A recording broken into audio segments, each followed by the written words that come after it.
ओम नमो भगवते वासुदेवाय. सार्थ सुबोध ज्ञानेश्वरी. लेखन व वाचन सौ मनीषा भास्कर अभ्यंकर, महाराष्ट्र, मिरज 416410. अध्याय 18. मोक्ष संन्यास योग. ज्ञानेश्वरीचा उपसंहार. गीतेची महत्ता भाग 1. ओवे आहेत 1661 ते 1672. संजयाने गीतेचा उपसंहार केला. तो ज्ञानदेवाने स्पष्ट करून सांगितलं. आता ज्ञानदेवाने ज्ञानेश्वरीच्या उपसंहारास सुरुवात केली आहे. जैसा नेणो केवडा वने, परी गुणाग्नी ठेवूनी, आणि जे सूर्या ते हानी निस्तरावया. जसा अग्नी केवढा तरी मोठा आहे हे काय सांगावे, परंतु तो वाटेच्या टोकावर येऊन सूर्याची गैरहजेरी भरून काढण्याकरता आणावा. ऐसे शब्द ब्रह्म अनंत, झाले 1.25 भारत, भारताचे शते 7 सर्वस्व गीता. त्याप्रमाणे अनंत वेद 1.25 भारत झाले व भारताचे सार 700 श्लोकात गीता झाली. तयाही 7 शतांचा इत्यर्थ हा श्लोक शेषीचा, व्यास शिष्य संजयाचा पूर्णोद्गार रुजू. व्यासांचा शिष्य जो संजय, त्याचा जो पूर्णोद्गार तो हा गीतेचा शेवटचा श्लोक, या 700 श्लोकांचे तात्पर्य आहे. येणे एकेची श्लोके, राहे तेणे असके, अविद्या जाताचे निके, जिंतले होय. या एकाच श्लोकावर जो विश्वास ठेवून राहील त्याने संपूर्ण विद्यामात्राचे खरे स्वरूप हस्तगत केले असे होईल. ऐसे श्लोक शते 7, गीतेची पदे अंगे वाहत, पदे म्हणो की परमामृत, गीता काशीचे. याप्रमाणे या 700 श्लोकांना गीतेची पदे आपल्या अंगी धारण करतात. या श्लोकांना श्लोक म्हणावे का गीतारूपी आकाशातील परमामृत म्हणावे. की आत्मराजाची ये सभे, गीते ओढवले हे खांबे, मज श्लोक प्रतिभे ऐसे येत. अथवा आत्मराजाची सभा जी गीता, त्या गीतारूपी सभेला हे 700 श्लोकरूपी खांबच लावले आहेत. हे श्लोक माझ्या अनुभवाला असे येतात की गीता हे सप्तशती, मंत्र प्रतिपाद्य भगवती, मोह महिषा मुक्ती आनंदली असे.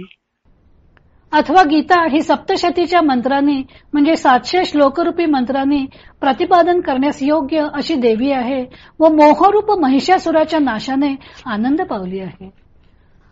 म्हणून मने काय वाचा, जो सेवकू होईल इयेचा, तो स्वानंद साम्राज्याचा चक्रवर्ती करी.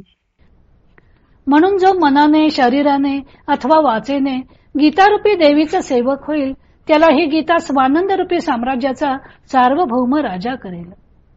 की अविद्या तिमिर रोखे, श्लोक सूर्या ते पैजा जिंके, ऐसे प्रकाशिले गीतार्थ मिशे, स्वये श्रीकृष्णे. अथवा अविद्यारूपी अंधारावर चाल करून गीतेचा एक एक श्लोकच सूर्याला पैजेने जिंकतो, असे 700 श्लोक श्रीकृष्ण राजाने प्रकट केले आहेत. की श्लोकाक्षर द्राक्षलता, मांडव झाली आहे गीता, संसार पथ श्रांता विसंवावया. अथवा संसाररूपी रस्त्यावर चालताना श्रमलेल्यांना विश्रांती घेण्याकरता श्लोकांच्या अक्षररूपी द्राक्षांच्या वेलीना गीता ही मांडव झाली आहे. की सभाग्य संती भ्रमरी, केले ते श्लोक कल्हारी, श्रीकृष्णाख्य सरोवरी सासील नली हे.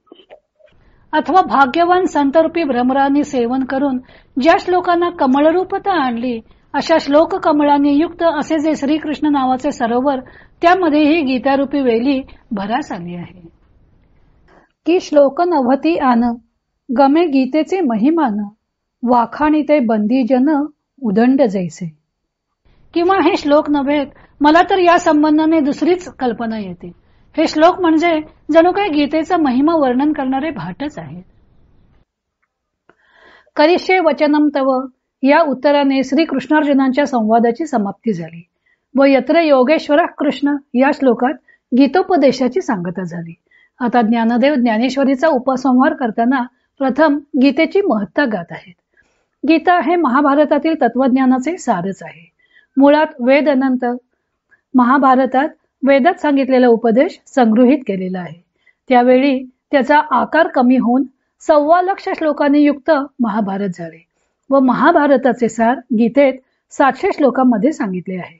आणि यत्र योगेश्वर कृष्ण हा गीतेतील शेवटचा श्लोक म्हणजे संजयाचा पूर्णोद्गार आहे.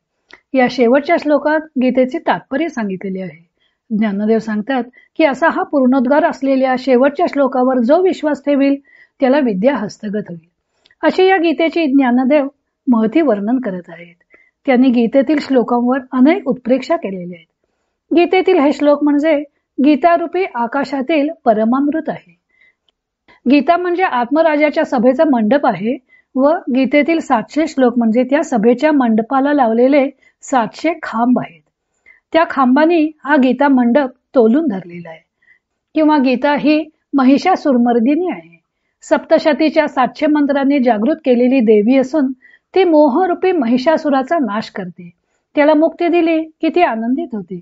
म्हणून ज्ञानदेव सांगतात की काया वाचा मनाने या गीता देवीची सेवा करावी. त्याला स्वानंद साम्राज्याचे चक्रवर्ती पद प्राप्त होईल. सूर्य उगवला की अंधार नाहीसा होतो. त्या सूर्याच्या किरणांपेक्षाही गीतेतील श्लोक जास्त श्रेष्ठ आहेत. श्रीकृष्णाने प्रकट केलेले हे 700 श्लोक, त्यातील एक जरी श्लोक उच्चारला तरी अविद्यारूपी अंधार नाहीसा होतो. संसाररूपी रस्त्यावर पथिक चालून चालून थकतात. मग ते गीतारूपी द्राक्षावेलीच्या मांडवाच्या आश्रयाला येतात आणि त्या द्राक्षावेलीला लागलेली गोड द्राक्षे म्हणजेच जणू काही हे गीतेचे श्लोक आहेत.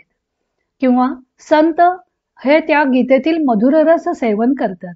म्हणून ज्ञानदेवांना वाटते की संत हे भ्रमरच आहेत आणि गीतेतील श्लोक म्हणजे जणू काही कमळेच आहेत.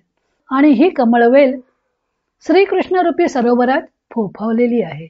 किंवा हे श्लोक म्हणजे गीताचा महिमा सांगणारे भाटच आहेत. ज्ञानदेवाने गीतेतील श्लोकांवर आणखीही अनेक उत्प्रेक्षा केलेल्या आहेत. तो भाग आपण उद्या पाहू.